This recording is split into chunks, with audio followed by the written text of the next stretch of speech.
የኢትዮ አልጄሪያ ግንኙነት ታሪካዊ ነው። ታሪካዊነቱ በዘመንም በጸና ወዳጅነት ይለካል። በታህሳስ ወር 2017 ዓመተ ምህረት የሀገሪቱ የውጭ ጉዳይ ሚኒስትር አህመድ አታፍ የሀገሪቱን ፕሬዝዳንት አብዱልመጂድ ቴቡንን መልእክት ለጠቅላይ ሚኒስትር ዶክተር አብይ አህመድ ማድረሳቸው ይታወቃል። ከጠቅላይ ሚኒስትሩ ጋር ውይይት አድርገዋል። በውይይቱም ሁለቱ ሀገራት ያላቸውን የጸና ግንኙነት ማጠናከር በሚቻልበት ሁኔታ ላይ ፍሬያማ ውይይት ማድረጋቸውን ጠቅላይ ሚኒስትር ዶክተር አብይ አህመድ በወቅቱ ተናግረው ነበር። አምስተኛው የኢትዮጵያና የአልጄሪያ የጋራ ሚኒስትሮች ኮሚሽን ስብሰባ ሰሞኑን በአዲስ አበባ መካሄዱ ይታወቃል። በስብሰባው ላይ የውጭ ጉዳይ ሚኒስትር ዶክተር ጌዲዮን ጢሞቴዎስ፣ የአልጄሪያ የውጭ ጉዳይ ሚኒስትር አህመድ አታፍ እንዲሁም የሁለቱም ሀገራት ከፍተኛ የመንግስት የሥራ ኃላፊዎችና ዲፕሎማቶች ተገኝተዋል። በዚህም በንግድና ኢንቨስትመንት፣ በሳይንስና አካዳሚ፣ በኃይልና ማዕድን፣ በጋራ የቢዝነስ ምክር ቤት፣ በግብርና፣ በፈጠራ፣ ስፔስ ሳይንስ፣ ኢኖቬሽንና ቴክኖሎጂ፣ በጤናና ፋርማሲውቲካል ኢንዱስትሪ፣ በባህልና ስፖርት መስኮች የኢትዮ አልጄሪያን ታሪካዊ ዲፕሎማሲ ትብብር ማጠናከር በሚቻልባቸው ጉዳዮች ላይ የመግባቢያ ስምምነት ተፈራርመዋል። የውጭ ጉዳይ ሚኒስትር ዶክተር ጌዲዮን ጢሞቴዎስ የኢትዮጵያና አልጄሪያ የሁለትዮሽና ባለብዙ ወገን ዲፕሎማሲያዊ ግንኙነት በተለያዩ የትብብር መስኮች ተጠናክሮ እንደሚቀጥል ገልጸዋል። ኢትዮጵያ ከአልጄሪያ ጋር ያላትን ታሪካዊ የዲፕሎማሲ ትብብር በግብርና፣ በሳይንስና ቴክኖሎጂ፣ በንግድና ኢንቨስትመንት እንዲሁም በማህበራዊና ኢኮኖሚያዊ መስኮች በትብብር ለመስራት ቁርጠኛ መሆኗን ገልጸዋል። የአልጄሪያ ውጭ ጉዳይ ሚኒስትር አህመድ አታፍ እንደገለጹት ሀገራቱ በፓን አፍሪካኒዝም መርህ የማህበራዊና ኢኮኖሚያዊ ዲፕሎማሲ ግንኙነት ለማስቀጠል በትብብር ጠንክረው ይሰራሉ። ኢትዮጵያና አልጄሪያ በሁለትዮሽና ባለብዙ ወገን ዲፕሎማሲ የአፍሪካን የፖለቲካ አንድነትና የኢኮኖሚ ውህደት ለማሳለጥ በከፍተኛ ኃላፊነት እንደሚሰሩ ገልጸዋል። የሰሜን አፍሪካዊቱ አልጄሪያና የኢትዮጵያ ወዳጅነት የት መጣ እንዲሁም ሂደቱን በወፍ በረር እንቃኝ። የኢትዮ አልጄሪያ ዲፕሎማሲያዊ ግንኙነት 7 አስርተ ዓመታትን ተሻግሯል። ሁለቱ ሀገራት ከመደበኛ ዲፕሎማሲያዊ ትብብር የተሻገረ ወንድማማችነትና ወዳጅነት መስርተዋል። የፈረንሳይ ቅኝ ተገዥ የነበረችው አልጄሪያ በአውሮፓውያኑ 1960ዎቹ መባቻ ነፃነቷን ለመቀዳጀት ትንቅንቅ ላይ በነበረችበት ዘመን ኢትዮጵያ አጋርነቷን አሳይታለች።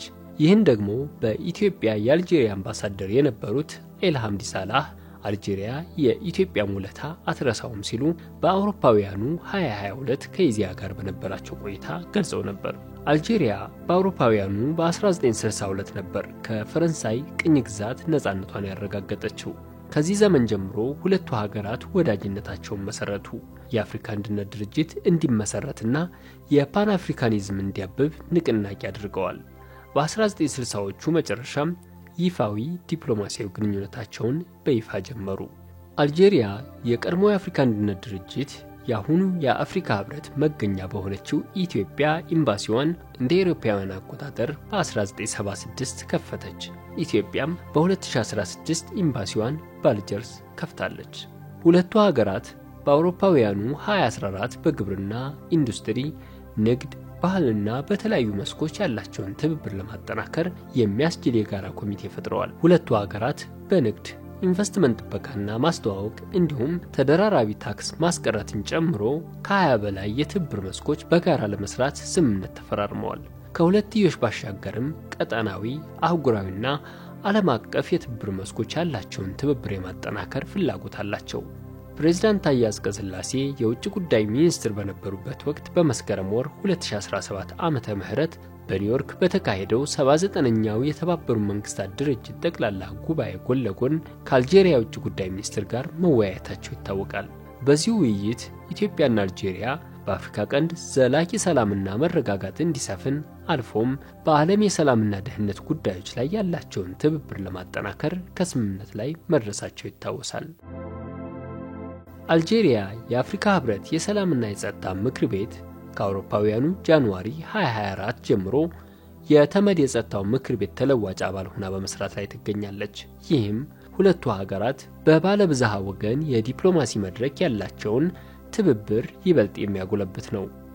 አልጄሪያ በአውሮፓውያኑ በ2021 የአረብ ሊግ ሊቀመንበር በነበረችበት ወቅት ተቋሙ በታላቁ የኢትዮጵያ ህዳሴ ግድብ የተዛባ አረዳድ ለማስተካከልና ሚዛናዊ እይታ እንዲኖረው ጥረት አድርጋለች።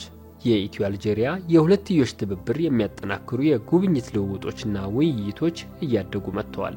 ከዚህ ጊዜ ጀምሮም በሀገራቱ መካከል የጉብኝት ልውውጦችና ውይይቶች እየጨመሩ መጥተዋል።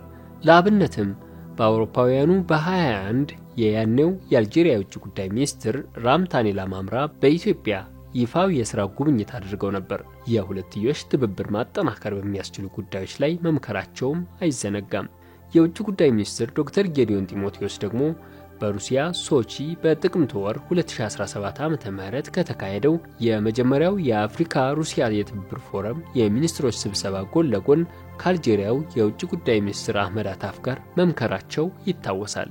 ውይይታቸውም የጋራ ተጠቃሚነትን በሚያስጠብቁ ቀጠናዊና አህጉራዊ ጉዳዮች ላይ ያተኮረ ነበር። እናም ሁለቱ ሀገራት በተለያዩ የትብብር መስኮች ግንኙነታቸውን ማጎልበት ቀጥለዋል። በአልጄሪያ የኢትዮጵያ አምባሳደር ሙክታር መሐመድ ዋሬ በቅርቡ የሹመት ደብዳቤያቸውን ለአልጄሪያው ፕሬዝዳንት አብዱል መጂድ ቴቡኔ ሲያቀርቡ የጠቅላይ ሚኒስትር ዶክተር አብይ አህመድና የፕሬዝዳንት ታዬ አጽቀሥላሴን ልባዊ ሰላምታና የወዳጅነት መልእክት ለፕሬዝዳንቱ ማቅረባቸው የሚታወስ ነው።